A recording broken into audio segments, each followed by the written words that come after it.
We are live. Excellent. Hello, world. This is the Interpretives Temple of Podlair, and tonight we are going to be having one of our discussions of interesting new phenomenon, new energies or discoveries happening in the world, things we like to focus on, Interpretives Temple. And Ademus will be bringing the topic of the evening forward. I'm very excited, as is everyone else. So we'll just go ahead and get to it. Introductions. I am Nye G. Coach.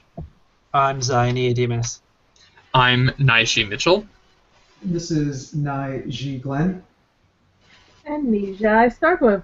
Excellent. Demas, take it away, please. All right, so here's the little backstory.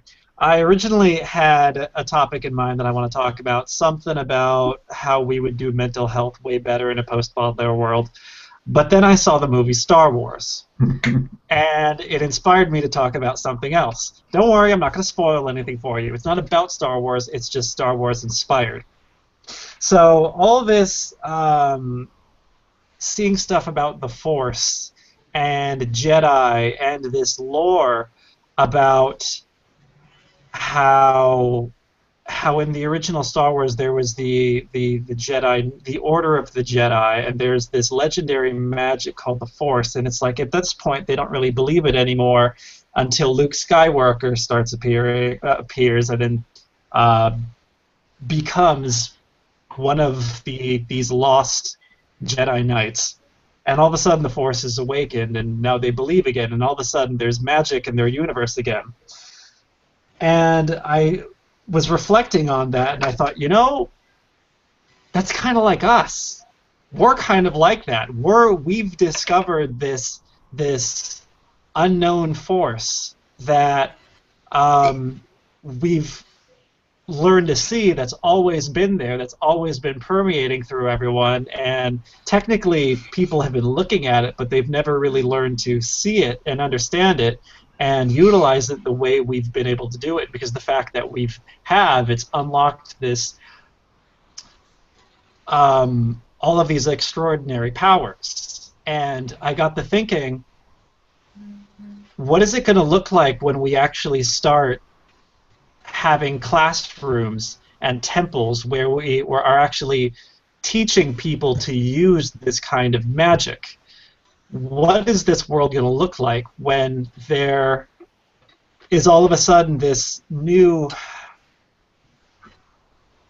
wave of spellcasters in this world? And that got me to come up with what I want to talk about, which is, am I screen sharing? Not yet. You know what? Forget the screen sharing. I'm not going to screen share. I want to talk about magic. In particular, my topic is the renaissance of spirituality and magic in the post-Baudelaire world. Okay, so before we start getting into a kind of panel-based discussion, I want to start by introducing a few things, mainly defining words. Let's start with magic. What is magic? Traditionally, magic is defined as a power to influence using a supernatural force. Now, that definition doesn't sit well with me, and the reason is because supernatural is a nonsense concept. There's no such thing as supernatural. If it exists, it's natural. Everything is natural. So when they say supernatural, they really are using it interchangeably with the unknown, because something is perceived to be supernatural when in reality it's just because they didn't know it existed. They didn't know it was natural. So from their perspective, they're bypassing the laws of nature, but they're just bypassing what they think is nature. So a revised definition that I'm throwing out is the forces of natural law that affect us and the world around us, which pretty much encompasses everything. Science deals with the forces that are known and quantitative, and spirituality deals with the forces that influence us but are unknown or are beyond our comprehension. And this discussion, I'd like to focus mainly on these spiritual forces. Humans have phenomena and spirit-forming hardware that gives us the potential to invent kinds of phenomena programming that can interface with this biotechnology and allow us to do extraordinary things such as read a person's mojo configuration. And a spiritual model, in the simplest of terms, is a kind of synonymia programming language that you can use to speak and interact with spirit forms, and that allows the spirit forms to speak and interact with you. All right, so now before we get into speaking, this talk is going to be in the structure of basically past, present, and future. To introduce, I'm going to kind of start by talking about how these synonymia programming languages, spiritual models, magics, if you will, have been used historically. Then we're going to get into where they are now. And then I want to talk about how they will continue evolving in a post-Father world. So, what kinds of spiritual magic has historically been practiced? Well, you have Aboriginal societies that have used it in different ways, such as music. Music is a big one. It's one of my favorite ones, actually, just because music, if you think about it, it's a kind of magic that has just been here all along. Literally no one knows how it works, but it does work. You listen to music, it makes you feel good. It makes you feel bad. It makes you feel scared. It makes you want to move in these weird rhythmical ways. It makes massive amounts of people want to do that in sync. It's one of these magics that are just here, but no one's calling attention to the fact that it's fucking magic. Reading is another big one. It's another one that no one really considers it, but we look at pictures on a book and all of a sudden we get stories in our minds. Then there's dance, channeling, shape-shifting, visions, communicating with spirits, prayer, meditation. Then synonymia spells, things like healing, Ji persuasion, dispassion, certainty, detachment, all of the bolstering abilities those can have, lucid dreaming, and more. Spiritual thinking is also a very powerful thing for the individual, and historically, as statehoods moved from tribes to empires, the establishment began to assert control and authority over spirituality in order to maximize this power for the state and establishment and minimize the power for the individual, monopolizing things like spiritual authority, communicating with higher deities, and salvation, and leveraging the spiritual hardware that exists in humans for control. The Abrahamic monotheistic religions in particular had an unprecedented power of empowerment spells that are reserved for those who are in alignment with them and use those spells for subjugation, and fear spells to keep their followers obedient. They also took advantage of older practices such as prayer and music, but restricted their use for being only in support of their faith. Any kind of non-sanctioned spiritual practice was sorcery and therefore heretical. Now, in lieu of Star Wars, that last one, that really makes me think of the dark side, just because it's very based on fear, based on authority, based on keeping power grabs and keeping that authority central to one person, absolute power.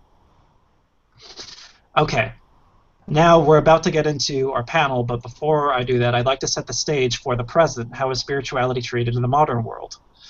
Well, my take on this is that spirituality in general is only tolerated when it's associated with an established religion. Any practice or belief that exists off the map of tradition is immediately met with fear. In addition, non-traditional spiritual thinking is currently heretical to both the religious and secular Western world. If the state itself is religious, then it'll demonize and forbid any kind of spiritual thought or practice that the religion has not personally sanctioned. And if the state is secular, it will pathologize this kind of experience as a psychosis and attempt to suppress it, unless the exact same kind of experiences happen to be associated with an established religion. On that, I think that what you said is pretty much true. I'll just say some nuance there is that other kinds of spiritual practice do have degrees of tolerance. For example, it may not be the main practice, but New Agey religions, for example, in certain interpretations, they aren't mainstream, but since the people who do them tend to be a bit passive, the statehoods and powers that be are like, well, it's not as good as them drinking the Kool-Aid, but it does seem to pacify them. That's like a second grade. It's not great, but we'll tolerate religions that don't cause people to want to change things. So it just keeps them busy. I prefer they're busy with our Kool-Aid, but you know what I mean? Like, there is a tolerance of religions that just keep people busy. You know what I mean? Activities that just keep them. Mhm. That's just a little nuance what you said, but No, you're right. You're right. Yeah, the spiritual models that manage to fly under the radar are generally the ones that don't really call that much attention to themselves. For instance, there's also Wicca. Wicca doesn't really call that much attention to themselves. The practitioners, they kind of keep it personal, and they don't really try and enforce anything or push it onto the world around them. Yeah, they don't try to get political with it. Anyone else want to add anything to that? I just want to say, like, when it comes to religions, like, it's interesting, the ones that are more like they don't want to push anything forward onto anybody else, they tend to be a little bit more of the minority, and so they're kind of forced into that position by the religions that happen to be more the authority in the world, more taken seriously in whatever country or whatever that they happen to be really strong in, like. And those ones, they're the opposite in the sense that they're always trying to push people to try and change and adopt their ways, which they think are right. And any way that's not their way is wrong. And I just don't. That kind of way of thinking of like my way or the highway, or my way is right and your way is wrong, seems very, not cool. So. Mm-hmm. Sure. Yeah, I can also real quick, very fast, just from a pod layer kind of a theory perspective, is that I know that sometimes people have said that we are anti-religious, and that's not actually true. Yeah, absolutely. That's a big misconception. So I'll just clear that up real quickly. Is as Ademus has said here, basically you're talking about things that humans have evolved to do. Having religion is one of them. There's lots of ways people can have it, where their religion can be science or something else, non-standard, religion. But it takes people to like an apex place, and it has like a real monopoly on their highest resources. Okay, that's supposed to happen. The issue is that the religions nowadays, two things. One, they don't know what they're doing on some key issues, and they'll have to bring that to right. That's going to be a challenge because the second one, which is they are large powerhouses and have grown into such, and thus the primary reasons that they're used largely is acceptance, comfortability, dominance, and so forth. We are not against religion. Religion is actually something that humans do. So Podler's never against stuff that natural law made us as part of our experience to do. However, the experience has been hijacked and is really messed up. So I think religion may need also a little bit of a redefining in a certain sense, because I think religion for this point, what I'll say right here is whenever you codify the spiritual experience. Is codifying the spiritual experience wrong? No, it's not. Podler does not have that point of view, although people often label us that way. It's not true. We accept religion, which is codifying how you go about it. If you codify correctly, then you bonus stack the spiritual experience. If you do it wrong, you hijack it. You introduce a virus into the spiritual experience. And that's what pretty much all of them are right now, because none of them actually have mojo and social alchemy and so forth. So they are saying this is the most important thing, when clearly the human condition, is right there. Like so Jesus. If you were to codify, you need to learn mojo. That's true. That's what I mean. So there's nothing wrong with codifying, like, oh, humans need to breathe. You need to make that important. That's not wrong. It's not wrong to codify that. It's just that when you codify things that there aren't hard answers for a lot, people do some shenanigans. They do some shenanigans, and that's where we are. Mm-hmm. I do also want to mention just real quick, religions like Wicca or things like that are populated by a huge number of people who tend to be in the closet about it as well, because the majority religion, for instance, living in a majorly conservative Christian area, Bible Belt sort of thing, you could actually lose your job, lose your reputation, lose your resources. There are serious consequences for going against the majority religions. They try to pressure you. Right. That's The thing is, though, and this is another point that I wanted to drop in there, which is talking a little bit more about the way the secular world is to non-traditional religions. So you could, you could include Wicca in there as a non-traditional kind of spirituality. And the thing is, any kind of non-traditional spirituality is in a very awkward place right now because the religious establishment and the secular establishment will double team to crush Yeah. non-traditional spirituality. Like I said before, there's a pathologizing of spiritual thinking. There's something, I believe it's a Terence McKenna quote that I can't quote precisely, but I could paraphrase, which is that the Western world is scared to death of madness. And I believe the rest of the quote is this. Yeah, because the Western world is basically a house of cards, and that anything that kind of gets you to loosen up the way you think about it will cause that culture or reality that's gotten you to accept to basically just dissolve. And then once it's dissolved, then it's lost its hold over you. Right. So. And that's what we're talking about is basically hold. It's hold over hearts and minds. And that's where the double teaming comes in because, secular and religious may seem different some ways, but they actually share one thing. They're long-standing service providers. And they have an agreement. Like, we're enemies, but at least we've been around for a while. No new marketplace vendors. A new marketplace vendor comes in, the old guard, we'll just stomp on them. Because it benefits them both. It's a mutual truce and mutual monopoly. Yeah, right. Absolutely. Exactly. Very good point. Let's see. Does anyone want to talk about kind of the state of things as it is now? Sure, there's a lot to say. Sure. You can start us What's that? Start us off? off? Start us off, or you can call to people, whatever you feel like doing. Okay. I feel like now it's getting to where, there's a kind of a spiritual awakening that's going on in the world now.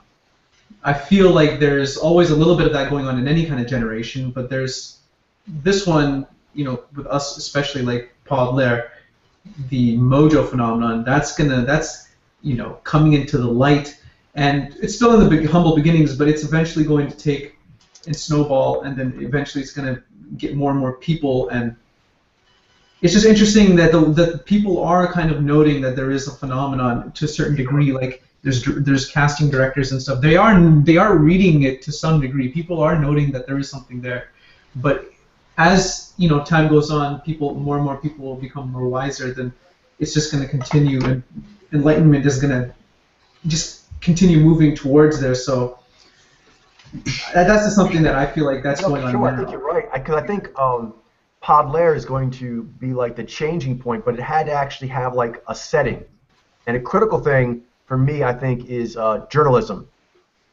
and the need to actually show what's really going on. Because that brings us to the internet and how we're all seeing each other. And I think that's been prepping everyone because it's why most of our repressive regimes, the first things they go for is actually open media. Because people are going to hear what you're saying. If that's all they hear from Uncle So-and-so, then that's reality. That person is like their media network. But you give them access to, the internet, for example, or cable or other things like that, where they can actually go see other humans, and you hear what they say about black people or Asian people, but then you look them on the television and like, that's not, you literally are looking at them and are like, but that doesn't match up with what I'm seeing, the nature of it. The words you're saying nature aren't matching up to my observations. I'm looking at it, it doesn't look like that to me. Humans are born like knowing how to just look at nature, but if they don't have that, just like any case solving, you go with conjecture or circumstantial evidence or anecdotal evidence until you have something better. But internet, for example, makes you can just go get media. That's so huge. Yeah, and so I think what you're saying, there's like two streams a little bit. I mean, on the one hand, you have the internet, and because of that, the age of information is often called, or the age of Aquarius, I guess, in astrology. But there's this just influx of information. But because of that, the regimes that are in power are in fact threatened by that, and so they try to make it so that it doesn't influence people. And there are laws around the world that restrict internet and things like that. You know, you have things like the TED controversy as well, where talks like Rupert Sheldrake's, where he was challenging the assumptions of science, that one got moved off the TED page so that it wasn't as readily seen, and so it wasn't associated with them. Yeah, and I'd like to emphasize that point, Mitchell, because I think one of the things that's happening is, yes, I think there's a trend in awakening right now, but I also think the entrenched powers that be are fighting that much harder, and that much they're coming down with that much heavier of a hammer on it. Things like cable monopolies, where there are people that only watch a particular news network, and those people are pretty well brainwashed. They don't even look outside of that media bubble. So much so that, you know, for instance, in the election with Mitt Romney and Barack Obama, this last election, presidential election, those people that were ensconced in that Republican bubble, for instance, were completely and utterly surprised at the outcome of the election, because that's how small their worldview is. That's all they see. And that's all they want to see in a way too, I think. Yeah, well, it's what they want to see, and like even Google does this. Google provides search results based on previous searches, and so you can easily become. It actually takes work to force even the search engine of Google outside of that bubble to make it. It's still way better than before. I mean, Oh my gosh! if you only have books, you have no video at all. So I mean, if you have, I mean, obviously you can be still restricted and it can be manipulated, but it's still there. And I think that's changing a critical thing, kind of like 4951, which is in order to be competitive, you have to use media. And the more you do that, the more you show life. It's just impossible to not show more and more media and not have, you know, the nature channel slip in. It just does. So that's why they're like, I was watching special recently, like with China. They have a lot of restrictions with the internet, but they're having to loosen it. And the reason is they have a, you know, burgeoning class of people that they realize are going to be the future of their country, and they need information. These people need to be empowered. They're the ones that are actually going to make China win, whatever winning means to them. And so if you don't give them enough to win, they won't be able to do it. This actually has been a problem with, I mean, it's a very long battle, but Christianity's been losing this battle for a long time with basically campuses. Is Christianity going away in its old stupid form quickly? No, but pretty much if you send people over from, you know, there to like campuses, they routinely lose people. But if they don't do it at least some, they'll just be so backwards they'll be uncompetitive. There's like, I mean, there's like a natural advantage to it. If you don't take it, you'll lose. And so they're going to be stingy. You're right. They're going to try and like do more than they have to, but all the other bubbles are going to use media, internet, to advertise better, to train better, yada, yada, yada, and they're going to be more competitive.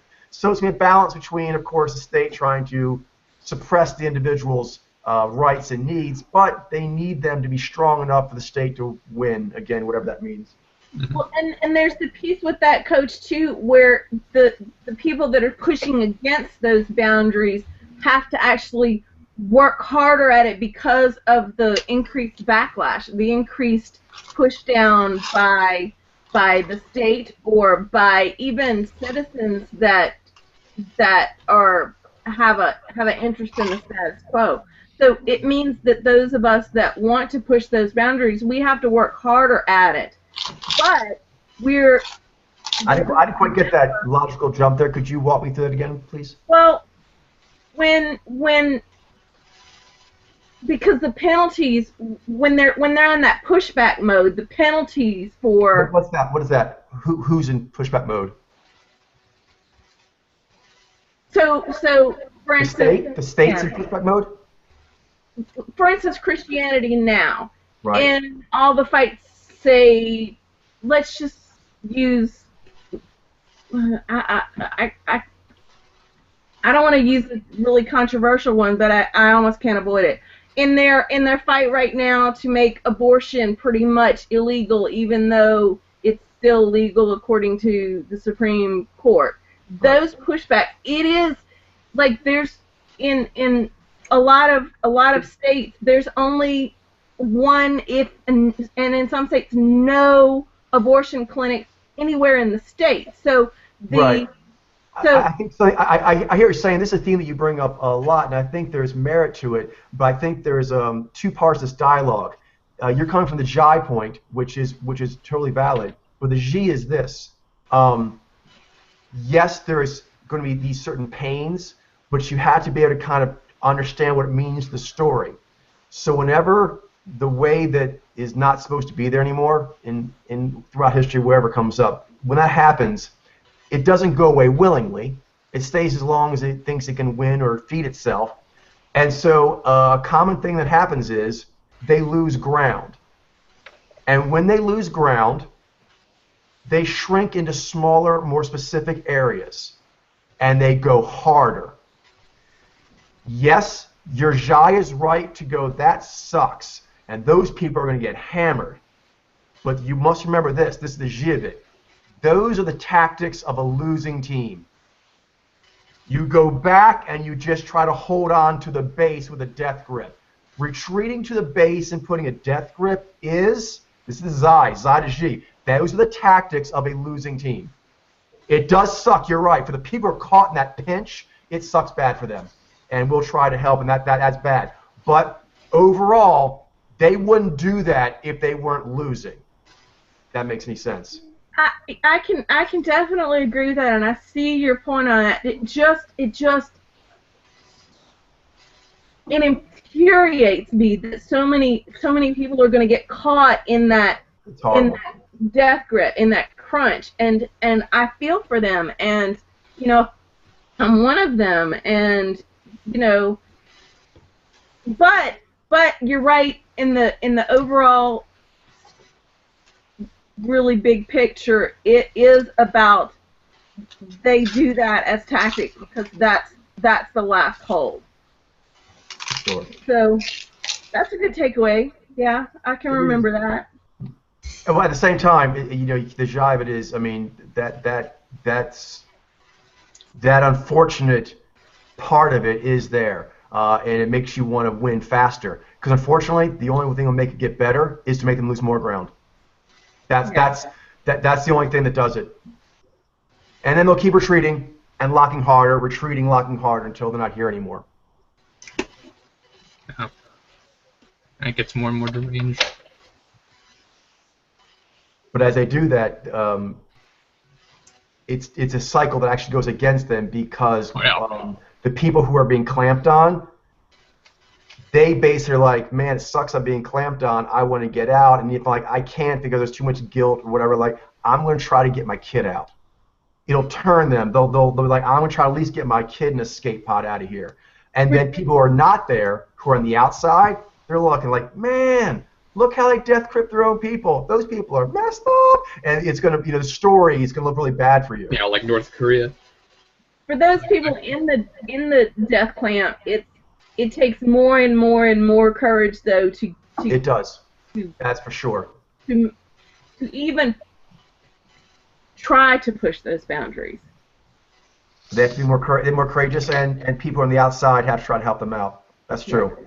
Now, one of the things that I want to talk about is that as the world kind of begins to evolve and take this concept of spells more seriously, that there are such a thing as synonymous spells that people are shooting out, and that it's impacting and affecting people, and that's a real thing.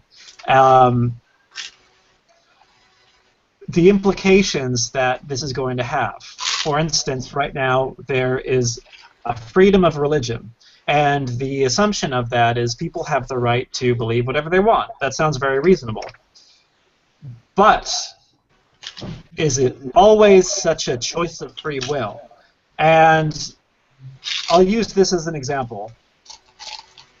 Have any of you ever been to an evangelical church during a sermon when they're talking about hell? How much fear they're throwing into that audience. If you look at what they're doing, there's a tactic to it. They are instilling trauma. They are traumatizing you to make you too afraid to doubt what they're saying. It is literally a fear spell where it's like, this is what hell it's like. It will sear off your flesh. You have to endure this forever with all the other sinners. There's going to be demons all over the place poking you with pitchforks. Fear, fear, fear.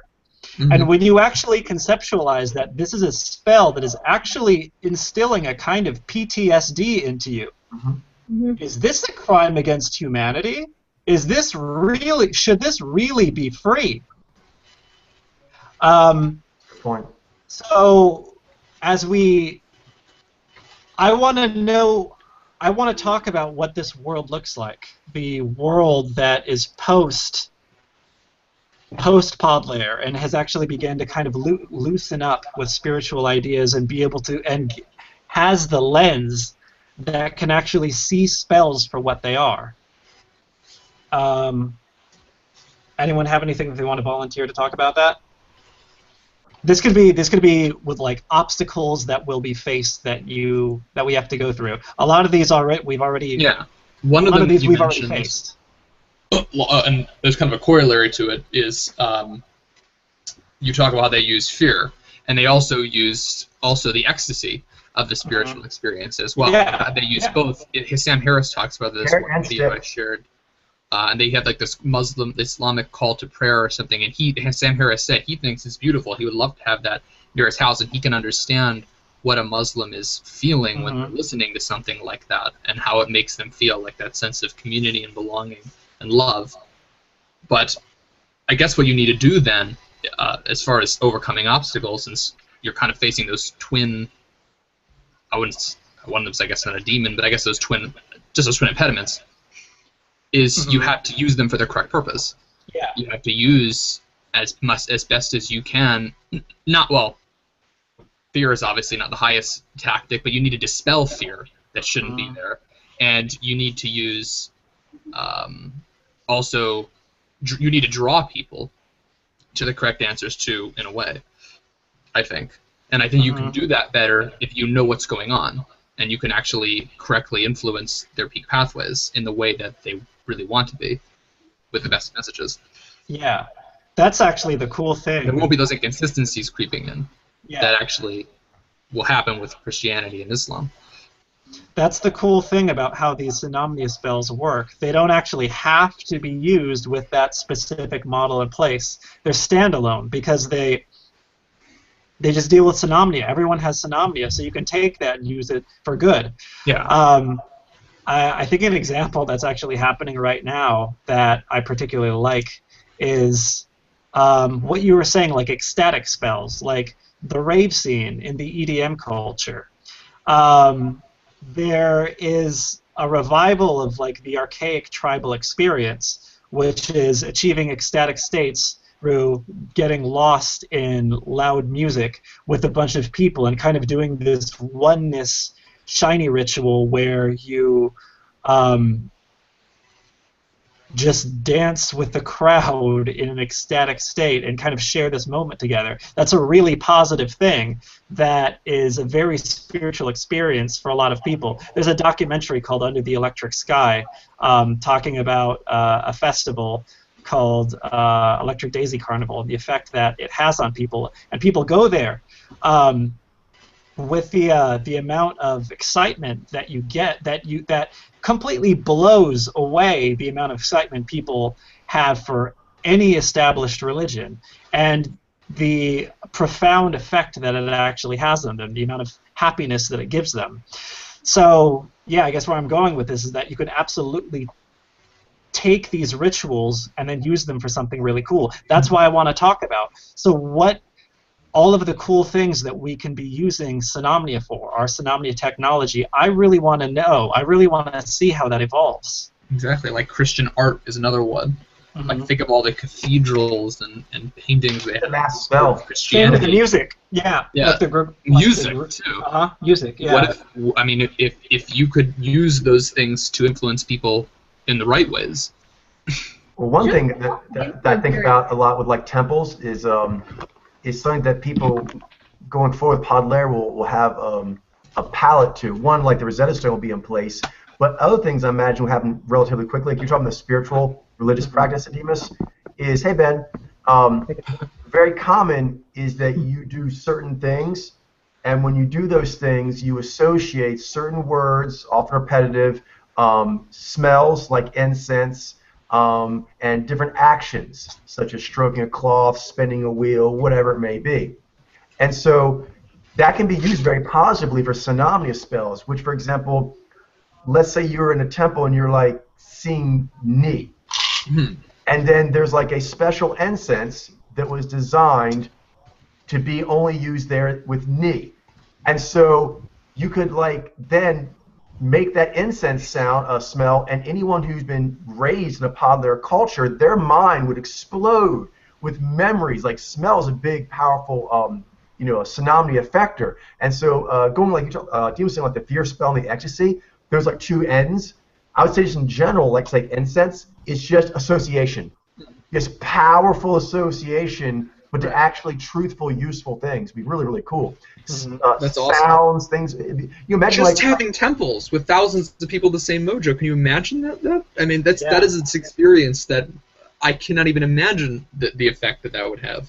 And then you could the rituals thing to kind of like associate it, because like you guys are alluding to is like you have that thing, and then maybe it's like a certain music. So when you're alone, you listen to that music from that rave. It's not the same, but it kind of like touches you back, because that feeling and that music kind of got one experience for you. That's one of the things that religion, the codifying that religion does. It allows you to really bonus stack stuff in a really cool way if it's done right for the right reason. There are even things like frankincense, for instance, has been used in churches and religious ceremonies for thousands of years. They have found that even for people who have never smelled it before in a religious experience, it has the same anti-anxiety, peaceful, calming effect on the brain. So there are pieces of those smells that aren't even related to anything outside, that have been built into humans by natural law. Those things, they can be turned to purposes for Podlair very easily. Those spells can be turned. Those can be. They don't have to be attached to any religion at all. For instance, I imagine frankincense would be something really good for Nye, in that it pulls away that anxiety, just in and of itself. There's some that's cultural, but there's other things that are just the actual innate smell of frankincense. What you're talking about is really kind of like a smell-based version of aesthetics.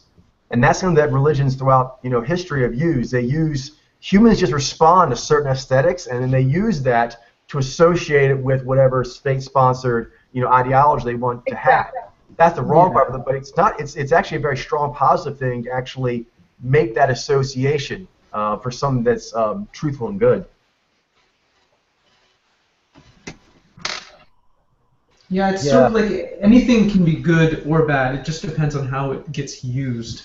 Like smells, for example, like you can have people will find themselves like really attached to the certain smell of like whatever, and then that'll be like that association will cause them to feel more connected to this thing, and along with it comes this bad ideology that's also connected with it as well, and they'll sort of put them both together and not really be able to distinguish them. But you can't have one and not the other. So yeah. They're totally similar. And I think, Ben, you had something you were going to bring up too. Oh yeah, I was just going to say, like, one of the values that I see that religions have is just the churches, like having a community of people. Basically the temple aspect of going to church. is you have this community of people that you're closely connected with, that you can share your experiences with, and try to become a better person with. So I think that's actually very valuable, and having that in person would bonus stack it, like having the sensory, smells of incense and whatnot as well. I think would add, but also having these online temples would still, I'm sure, would be great as well. There's a temple angle there for sure, and as a part of that, I think. I'm by the way, I'm completely unaware of the context of the conversation we're in right now. No, that's a very good point. That's a very good point. Is story and infallibility. Because story is really powerful for teaching, and the issue is the religions tend to codify a story and then say you can't deviate from it because it's infallible, it was perfect the first time it came out, yada yada. And so that's no good, because you see humans need to learn, the story has to expand. I'll show you like an example of like a very modern religion, Marvel Comics. And if you see how people are wigging out about having a black Spider-Man, oh my goodness. And you're like, why? But you're like, and it needs that. The stories need to be able to update as more as learn natural law, but this is key. I understand that there's a legacy of Spider-Man. There's a legacy of Gilgamesh. There's a legacy of Noah. If you allow for the story to update so that you're not killing gays and other stupid shit like that, then you can take, because there is something but the buy of it. Do you know what I mean? Like the history of Gilgamesh. That's like a national hero for many people for thousands of years. So you don't want to just jettison that, but you'll have to if you don't allow for updating. If you say it's infallible or unchanging, then it's got to be scrapped because it's not going to keep up. But if you allow for that, then you could have Gilgamesh modern, Pod Lair Gilgamesh, where where it could be updated. Then you could still keep the fact that, ooh, I love Spider-Man, I know a lot about the lore, I see that costume, and automatically I'm in my comic mode. But he's black now. Okay, I'm okay with you, and it can help you get there if you allow updating. With the Harry Potter, Hermione in the new series of the J.K. Rowling has written a play of the main characters as they're adults, and Hermione is played by a black woman in the new play. So there's like it is all over the place that how horrible, horrible, horrible that is. Hermione is white, and how dare they? And J.K. Rowling's like, of course, Najee, she's like, well, I never said Hermione was white. So She's been awesome on several issues of that nature. Yeah, I was just actually going to bring that up. That was cool. Yeah. That's a great point.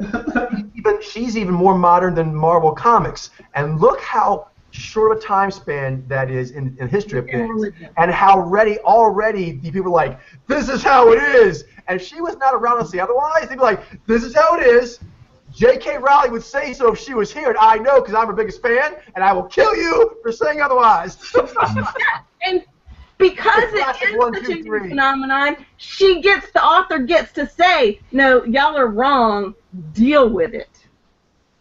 But it shows that how quickly people will just sort of like lock into something, particularly when it feels good to them. So if you're white and Hermione's white, you're like, yes, Hermione should be white. Well, I think there's also something that needs to be said about, like, I think stories in general, like, Star Wars or Harry Potter or whatever, they attract all kinds of people to them. Some people are more enlightened and they're able to handle changes like the Hermione thing more easily, and some people, they're not as willing to. They have certain, like, I guess, demons or something on them that have been always with them for a long time, and those kind of like become popped out a little bit more when certain changes like that get made, and then they react to them. So I mean, it's not that like people are willing to change if they've learned those lessons, but if they haven't learned those lessons before, then it's harder for them. Even Star Wars, there was protests because of Finn. Like, oh my gosh, they have a black main character. Right. I know, it's so unbelievable. ridiculous. It's like just like if you're not in that mindset, it sounds so ridiculous. Like it's not even like it's all about him. He's just one character. He's kind of an important one. But it never even occurred to me that he's a black guy. That's like some kind of taboo thing. It's like it doesn't matter. Because they feel like it's part of their legacy, and they kind of attach to their idea of where things should be going. I think sometimes people. Okay, I'm gonna steer the conversation a bit. So getting back on track. Okay, first of all, Ben, you just joined us. So a short summary is basically we are talking about what a post-pod layer spiritual renaissance would look like. Meaning, what does it look like in a post-pod layer world that has actually accepted the language of spirituality as one of the four channels of understanding, and is growing with that, is evolving with that. So like the implications of that, and what obstacles that road would face down along the line. So I'm going to talk a little bit more about the obstacles. One in particular has to do with the word that you just said a second ago, Glenn. Maybe it has to do with demons that they are dealing with. Now there are some people who would hear that. He's like, did they just say demons? That's weird. I'm turning this off. And so there is this, what I'm going to describe it as, they're in kind of the modern Western world, there's an apparent feeling of need for radical literalism, meaning this need for every single word to be literally what the dictionary definition says it is. In the secular and the religious. Exactly. That's in both that's both in scientific circles and in religious circles. In religion, it's obvious. I don't need to give you examples of fundamentalists in religion. They're all over the place. But even in science, or not just science, but academia, there's this strange need for words to just be literal. And any kind of use of metaphor or something like that, that's just mind-blowing. Even though... I was just going to say that even the words themselves don't actually work that way. Words cannot possibly be equal to what it's trying to refer to. I'm sorry, please continue. No, I'm sorry. I remember not too long ago, we had, and for everybody that doesn't follow the Facebook, we had this conversation in the conversation between Dawkins and Deepak Chopra, and Chopra and Dawkins, he would say his things and put it in more flowery, sort of niche poetic language, and Dawkins would attach on and take it very literally and go after him for each little literal point. That's exactly the dynamic you're talking about, I think. Two different things going on there, Starglow, and they both have merit. One is kind of going initially what Demas was saying, is that I believe the states, both religious and secular, want to control. Yes. And so making words more literal allows you more control. People who go off of that, they're harder to control. They don't like that. It's a way of enforcing their order. But on the other side, we say with the Dawkins, because I've seen Chopra, and sometimes, in my opinion, he doesn't impress me as much as he would probably want to. Although I like him in general. One of those things is there is a need for definition. There's two sides to that. So if you don't have definition at all, here's the problem. And this is probably where Dawkins was getting on sometimes. Confusion. You can't have logical flow checks. If units have no actual measurement firmness at all, categorical, definition form, then you actually can't have math. You can't have history. You can't have things that stack on things to make a factual or logical statement. So I see both sides of that. And you can kind of make people think what you want when you don't necessarily doesn't stack up cleanly that way. But to be fair, in this specific conversation I was talking about between Dawkins and Chopra, Chopra was trying very carefully to be precise, even though he was using a little bit more flowery language. He was trying to be very precise, and Dawkins was specifically in gotcha mode, like it was the attack. I don't doubt that at all. So just Starglow, don't doubt that at all, and I'm sure that happened that way. I'll just say that it does happen other times, and I have seen with Chopra in particular, where he's saying things and he's keeping the units of discussion so vague that you can basically play an infinite shell game and never get tagged for maybe saying something you didn't have the logical flow strength it should have, because you really can't get called on anything. So that does happen. So you have to have some definition to know how things connect to one another. but then you try to make it too much, then it's a control game, and that's wrong too. Sure. Yeah.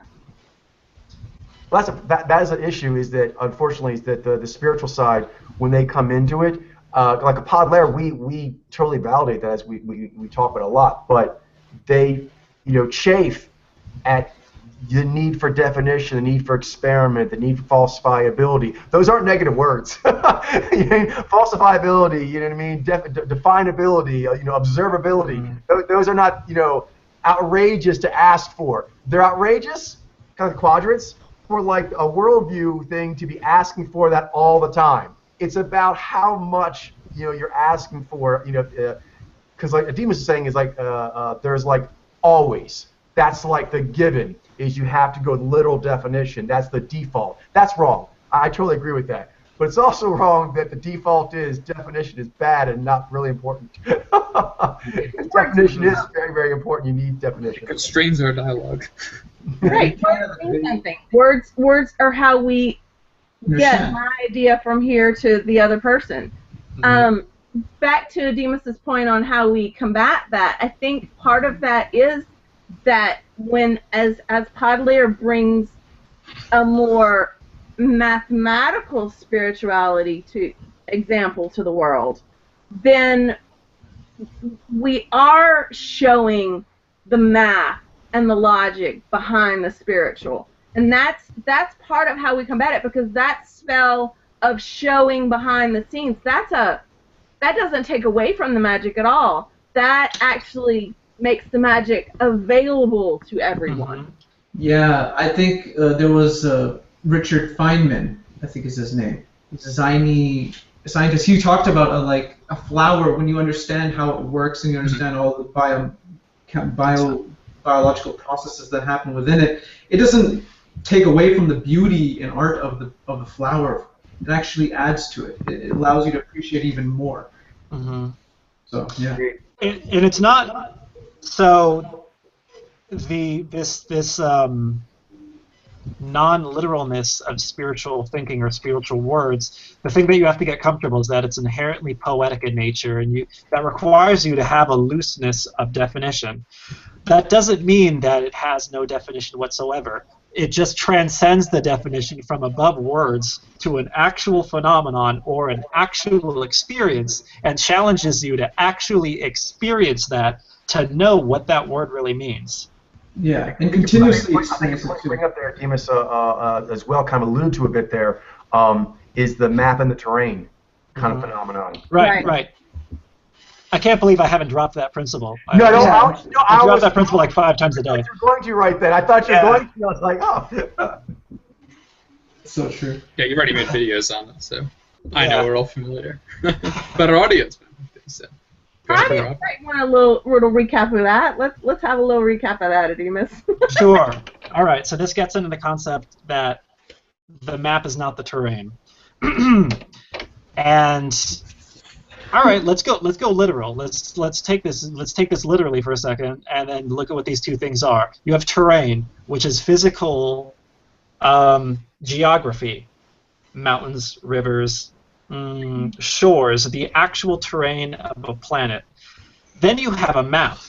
A map is simply a graphical design that is meant to conveniently represent that geographical terrain. Now, if we just thought literally, are the two equal? No, the two aren't equal. One's a drawing, it's significantly smaller, it can't possibly be the same. Also, geography tends to change. It's not static. So a map cannot possibly be thought as equal. A map will have to continually evolve. A literal map will have to continually evolve in order to still be as faithful as it could possibly to be to actual terrain. Now let's look at the metaphor of that. When I say the map is not equal to the terrain, I'm talking about a theory, a model, a concept that has been concretized into words, into claims, into a theory that is meant to represent a part of natural law, basically a part of the infinite mystery that we are trying to comprehend. Now, a theory can be very strong. We see this in all kinds of different models. physics in particular has a very strong congruence between theory and experimental data. But no matter how strong it is, the map is never equal to the terrain, because the terrain is the terrain of natural law. It is the infinite mystery. It is astronomically complex. It came first. It came first. But also, we are using this tool that's very convenient, this language of words that we use to kind of construct ideas and create these virtual representations to create models of these chunk of reality. And even though it does very well to help us interface with it, it's limited. There's an inherent limitation. Right now it's all we have to work with, or it's probably the best we have to work with. But there's something that is always above that. Do you mind if I jump in there? Demon, say one thing to Yeah, I don't know if that. I was rambling or not. No, you weren't at all. You said perfectly. I'll just throw one thing as far as like why it can be such a difficult thing for people to get over. It's the reason why Demas has dropped that so many times over the years. Humans have a hard time getting past it. There's a lot to it. If I just say what it is in simplest terms, it's the terrain is so massive. There's no way to, if you think of it kind of like, well, I'll say like Ni and Vi to V and Ni. The V and Ni of existence is just so much, there's no way you can use taking that in to run your life. You can't run your life on that.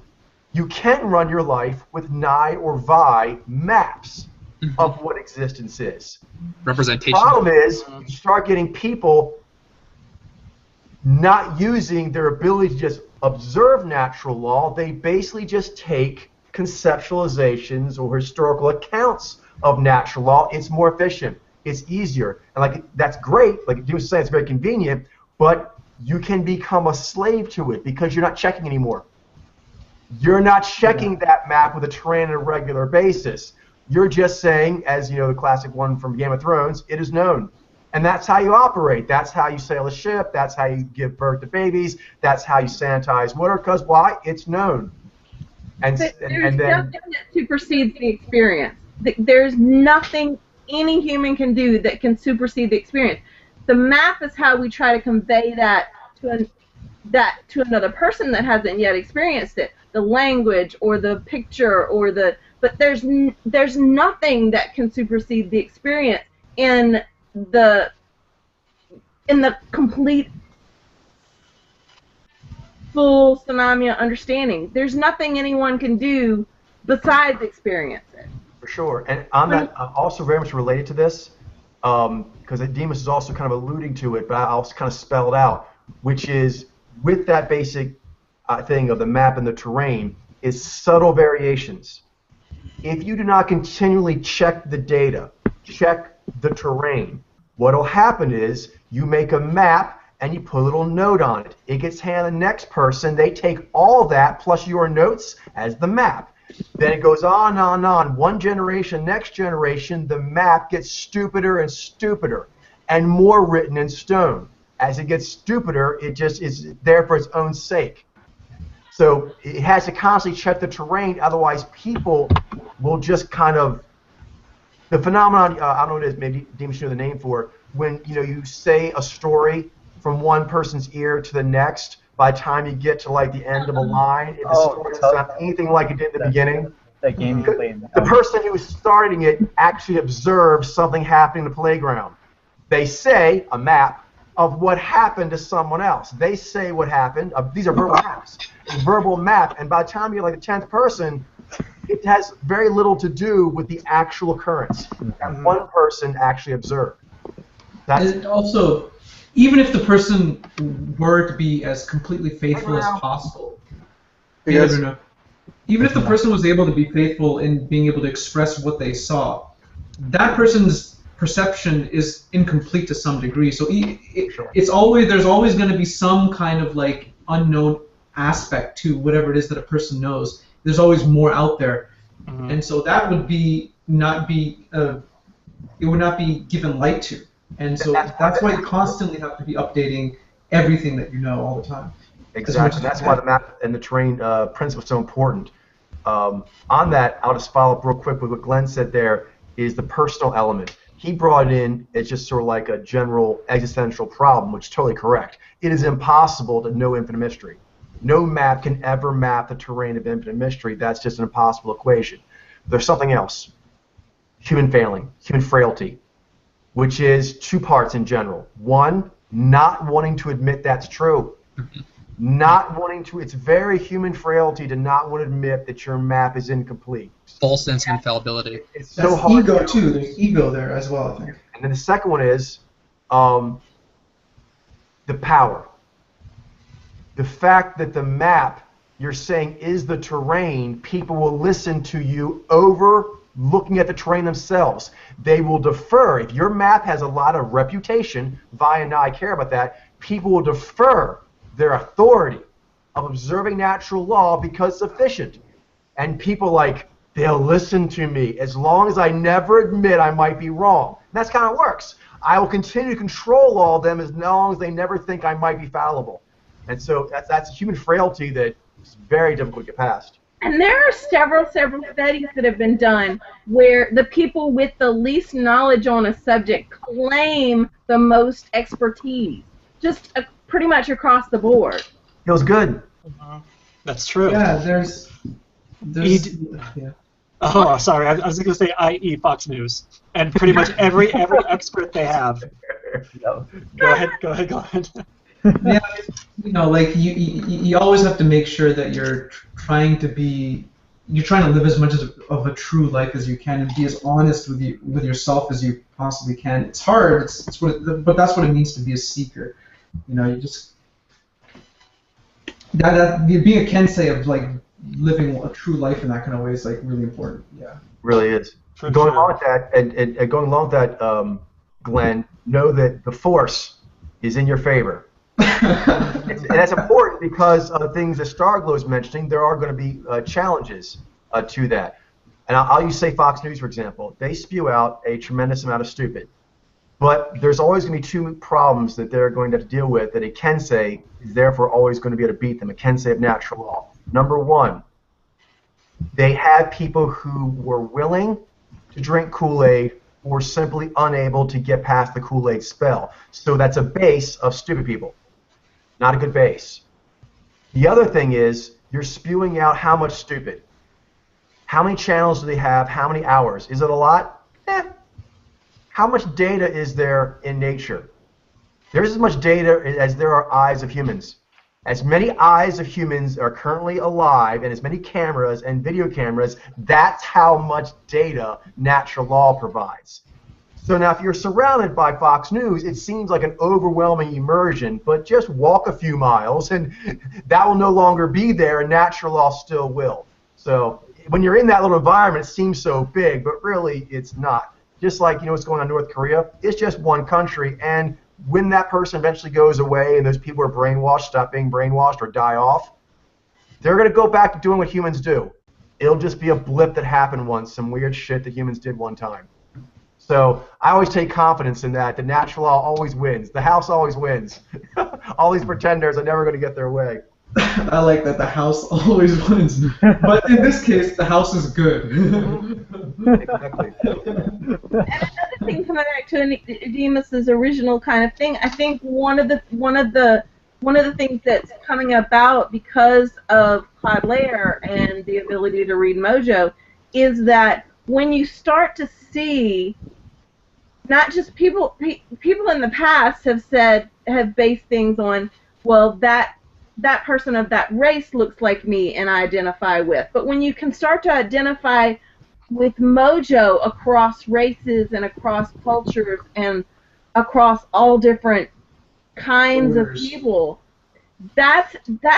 we cannot possibly underestimate the power of being able to see yourself in a multicolored number of faces. That goes back to a classic scientific studies that have been done where how much a person relates to another animal species. It's been done there, and to other cultures. the more you can see yourself in another culture or another species, the empathy is there. And so Podlair is going to allow that increase in the empathy. It's, when you cannot empathize or the state kind of confuses you to where you can see them as like, oh, they're separate from me. They're alien. It doesn't matter what happens to their story. Only my story. Once you realize, no, my story and their story are one story, you can't treat them shitty anymore. It's well known. But humans, for efficiency, if you can kind of write a person off a story, particularly if it would be inconvenient, humans will do that sometimes. Not our finest attribute, but that does happen. But confronted with the truth of things, and I don't want to be a bad person, humans will hero up. But if you can't let it be under the rug. Okay, so now that we've kind of established that principle, the map is not the terrain principle, that if you find the strength to actually internalize that principle without so much worrying. It's a continuous learning thing, right? Yeah. Right. But if you manage to stomach the dissolving of the ego that comes with actually internalizing that principle, that actually allows you to have very interesting powers, very interesting spiritual powers in particular. And one covers the next implication that I have. Bruno, you're just tuning in. So basically what we're talking about is, what does a post-Podlair world look like in terms of the spiritual renaissance that it will actually bring about if things like spirit forming, mojo reading, and the acceptance and embracing of spirituality and the allowance of it to evolve is embraced by a massive amount of people. So, back to what I was saying. What comes with this, using spirituality in a very loose way, comes with a certain looseness of belief, meaning being willing to actually believe things that are weird without letting it capture you and like fully believe it. Which, because you've applied the map is not the terrain, so you know that just because you're saying something doesn't mean you absolutely have to believe it. Now, that actually lends to a lot of powers. For instance, with like shape-shifting.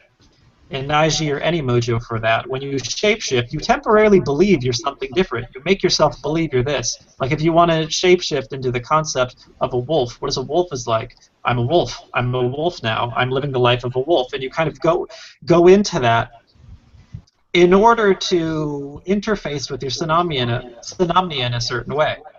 The same thing is true with spirit forming, and then believing your spirit forms, believing in them. And you can do this without going crazy, as it were. But the thing is, this concept is something that, like I said, freaks out a lot of people in the world, just because, A, there's that radical literalism where they have to believe 100% in something that they quote-unquote believe in, otherwise it means nothing to them, so they don't really have this looseness to it. But also, people aren't really used to this idea of kind of being able to go in and out inside of a certain belief as it suits them in order to put them in a certain mindset. So as the world becomes more spiritual, it's going to get a little weird. And that's something that just comes with the territory. As people gain this looseness in spirituality, they start begin getting comfortable with channeling certain things, with saying certain things, with using certain words that were previously unusual. So yeah, I just want to talk about Sounds like my kind of place. I know, mine too. So I just want to talk about for a bit, like the implications of that. What's that going to look like? How are people going to respond to that? I'm looking so forward to that possibility, because as a Neo Alpha, that ability to stay in the not. Okay, so as a Nijai specifically, when I speak, it comes out deep. But it sounds like I have set my decisions and my beliefs, but it's not usually the case. Usually I'm sitting in the more amorphous, all the possibilities exist at once sort of thing. And I know probably, Ademus, as a knee user, you're real familiar with this mindset too. So like you can set in that ambiguity, and it doesn't bother me at all to sit in that ambiguity. And because of that, I can hold, several possible beliefs in my head at once. And it drives people nuts. And Well, make I definitely think that what you're saying is totally true. That's kind of like a Par's knee. It's current how it's interpreted by the world. Do you want to touch a bit on maybe go with Bruno since he hasn't talked much about Adimus? What's the question again? How it would be different? Okay. So, like, as this kind of inherent or apparent quote-unquote weirdness that actually appears when spirituality is manifested in a comfortable way, when it actually feels safe to be itself. The implications of that, what that looks like, how people respond to that, things like that. Was that clear? Do you have anything to say on that, Bruno? We just want to give you a chance because you haven't got. Oh, okay. Sure.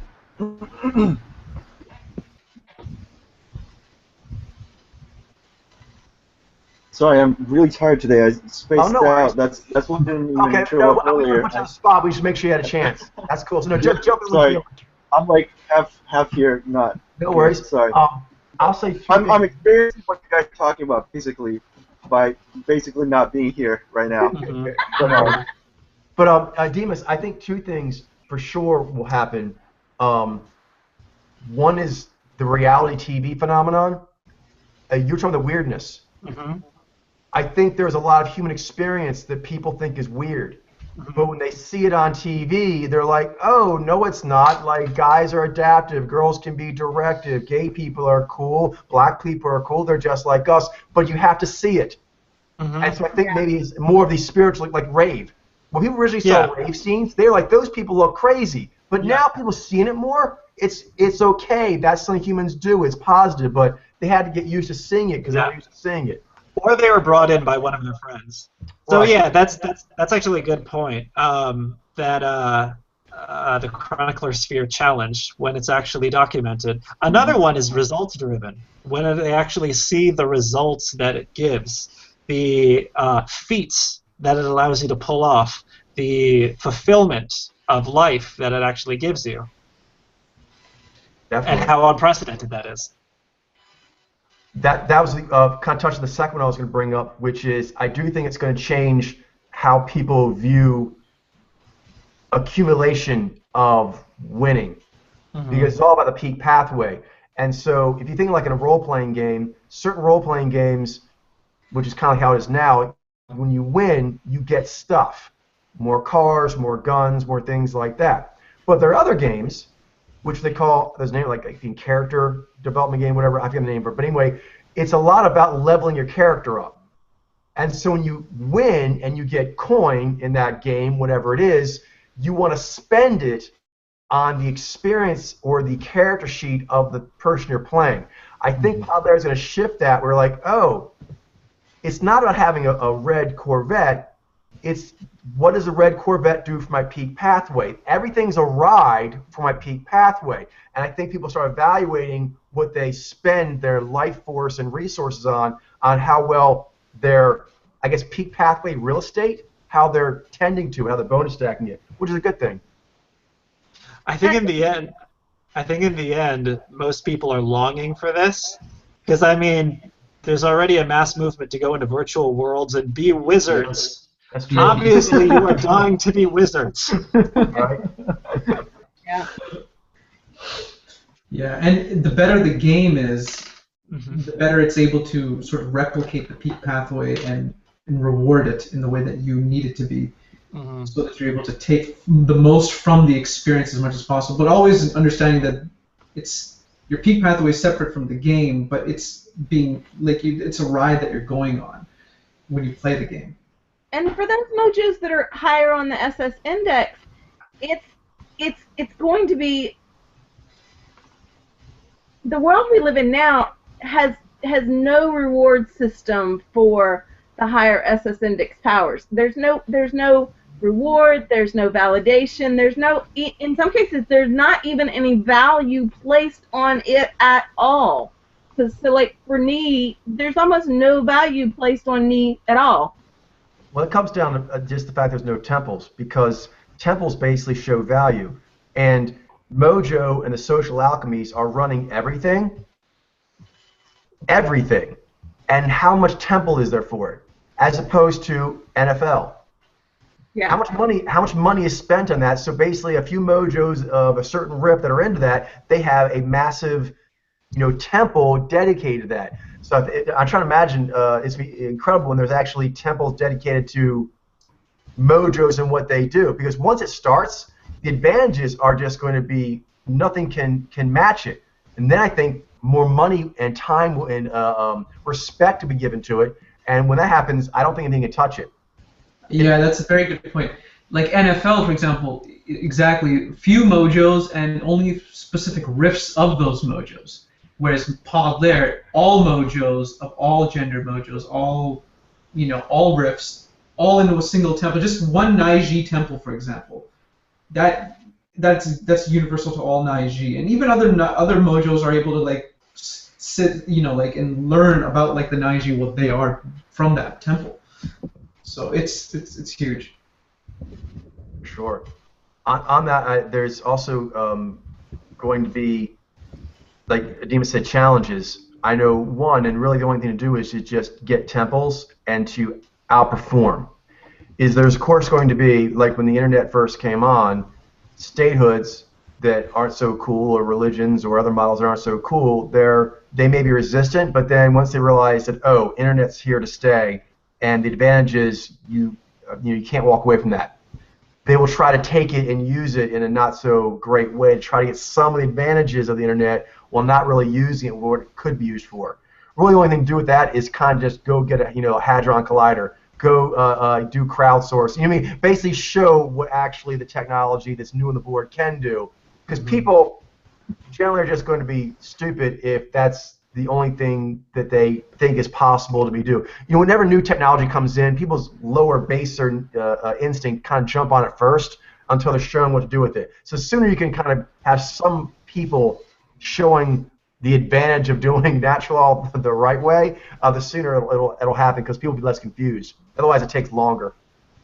Well, yeah, any technology has early adopters, and I suspect that there's a lot of higher SS index in the early adopter subset. Well, yes and no. Yes, in just newness, but if I was to talk about when new power comes on the board, because what Dima's alluding to here is that when Podler comes on, it's going to kind of unleash this spiritual renaissance. There's going to be new power on the board. New power on the board is good because it had to be this way. But when new power is initially released, it can overwhelm and confuse people. Often people whose needs, they're like, oh, I could use mojo reading to score booty, and they're like, I need that. I'm jonesing for that, and so they'll try to do that, and they'll get whatever bonuses doing natural law that shoddily gets you. Yeah, I mean, I can see things like pickup artists learning mojo so that they can increase their scores. Yeah, that kind of low level just for the sake of just numbers, just one tick, second tick, third tick. That's pretty low. That's what kind of? It is, and that's what I'm saying is that people who do change usually are one of two people. This is historically proven. One is what Starglow is alluding to. They're eager for change. They want it. They were looking for it. Okay, that's one. The other one is needs. They need it to be different. If the internet means they get out of their shitty situation, I'll take two, please. And so basically they're desperate. So people who are hungry for change and people who are desperate are usually the ones that jump on new stuff when it comes in. Ben, were you saying something? Oh, I said sadly I think people are going to misuse this because just the way there's just I think inevitably going to be people as Podlair comes onto the board who just abuse it. They see it in a very limited scope, and they see it only for what they are trying to get done, which is not always in the best, full, complete way that it should be done. Well, history shows that societal change it's cyclical. It starts with Nai and then goes all the way down to Vi and then back around. So there's always this back and forth with Vi and Nai and Vi sort of at the beginning and end, if you will, and all the other powers sort of in between. But But and the Nez powers really thrive in these kind of sort of crisis type situations and things like that. So even if things do get gnarly at some point, which surely they will, even after Podlayer has been on the board, the Nez powers and the associated powers on down, all the way down to the Vez powers, really, they'll help us navigate out of that, just as they're doing now. But um, yeah, I mean, it's built into natural law that there is a chaotic, circular motion in history. For sure. That's always going to happen. But it can be smoothened. Yeah, yeah. I definitely think, because I mean, there's going to be issues that come up with people, maybe people pushing back on us, people misusing it, etc. But I mean, eventually that's going to be essentially eliminated. It's going to be established, what the right way to do things is, and we can smoothen the ride as well as best we can. I know one thing that helps smooth it a lot is just having all the temples talking to each other. Because one that comes to my mind right away is you take like the music industry, most of it, say not country music, but most of the music industry is pretty progressive. Mm-hmm. And then you'll say like a lot of journalism tends to be more conservative. And what's funny is it's all part of the human experience, and kind of like what Bruno was saying, like Nye and Vi, or Nez and Vez, but they are fighting each other instead of being like, oh, your temple does this, my temple does this. Now, obviously, we have a distant relationship, so we'll debate a lot. The Vi and the Nye will debate each other, and the public can watch this. But that doesn't really happen right now. They do, but the journalism, like say like a lot of conservative journalism, they just sort of bash on like the music industry, and the music industry just bashes on all that by saying they're square. And they kind of act like the other one is just not doing natural law at all. That's the general premise. Rock and roll is like, you people over there doing Vi, that's not real natural law, and here's why, to a tune. And then the Vi's like, what you're doing over there, that's just crazy stuff, and here, let me tell you why, boom, boom, boom, boom. It's funny, at some point at least, I envisioned, Demas, of like, temples where they get together and they're going to debate, because, Zai with Zhai, Vi with Nye, they're composition relationships. Can you imagine when you actually have, like, civil, productive... Exactly. Because they're going to debate. You're going to have very, big debates between, like, Zai's take on things and Zhai's take on things, but if they did it together and people could watch it, it would be done the best way it could. Because now it just sort of happens, like, reflexively. You know what I mean? Your composition power just bothers you, and you attack it and try to write it off. Yeah, that's just like, that doesn't do anything. It's just when you just react and be like, oh, you're weird, or you're square. Actually, be like, the reason why I believe that you're square is because of this, and this. But at least there would be this though, that like, Vi needs. I know I've been around a lot of Ni Alpha in my life, and a lot of them, and Ni Alpha too. Vi just needs to not be here. And it's very easy to kind of slip into that kind of thinking. You know what I mean? You're like, do we even need that? Do humans really need people like that? Yes, they do. Well, yeah. And so, like, that basic premise needs to be gotten over, because most people are like, oh, those other people just need to stop being here.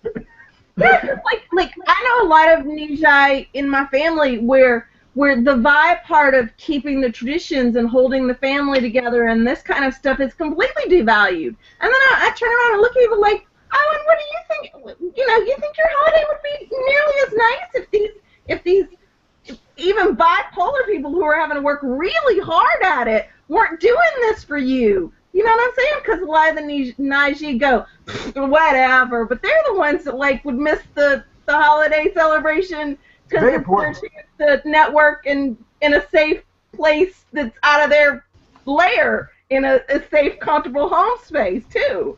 It's a basic thing. It has to be there, because it's something we bring up a lot whenever we have like interpersonal things in our own tribe, where when you're talking to the person, you may have a disagreement or a differing view. You're like, yes, but you're trying to be a hero. You actually exert effort. You're braver than most. And so that's the starting ground for the discussion. Right.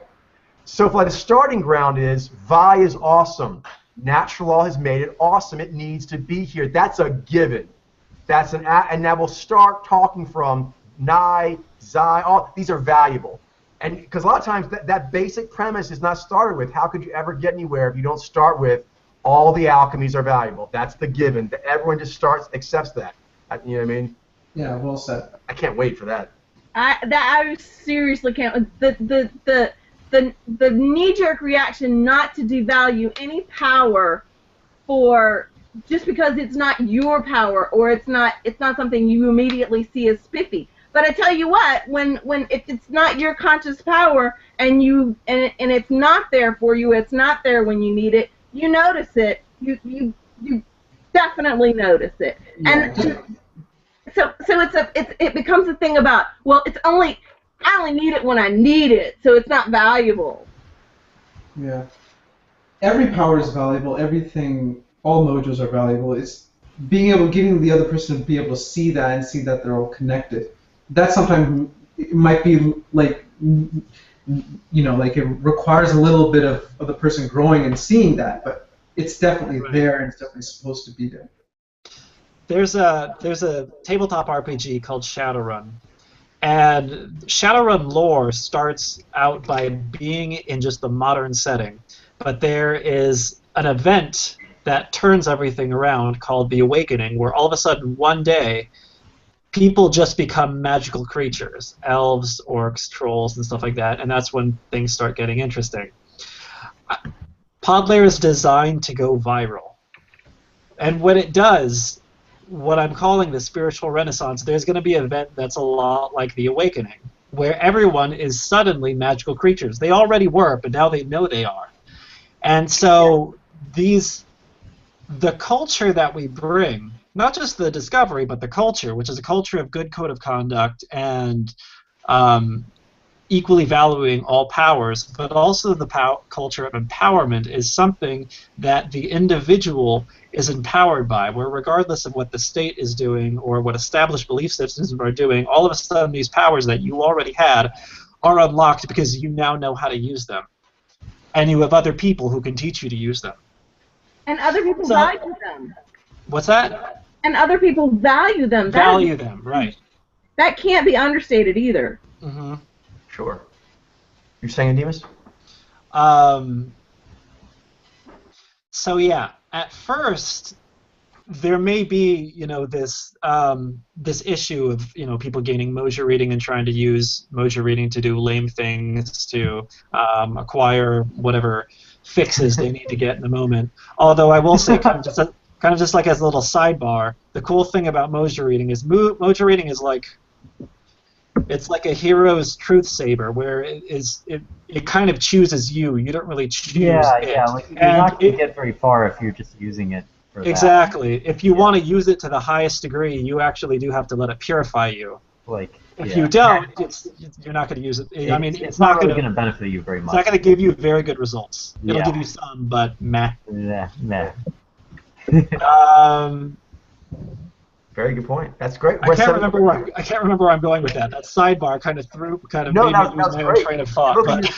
It sounded like you were kind of giving us a little bit of a summation, which was great because we're at the end now. Yeah.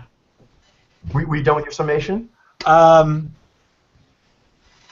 Pretty much. Closing thought is just that I really want to see what this world looks like because I think it's going to be awesome. Yeah. I want to see it happen.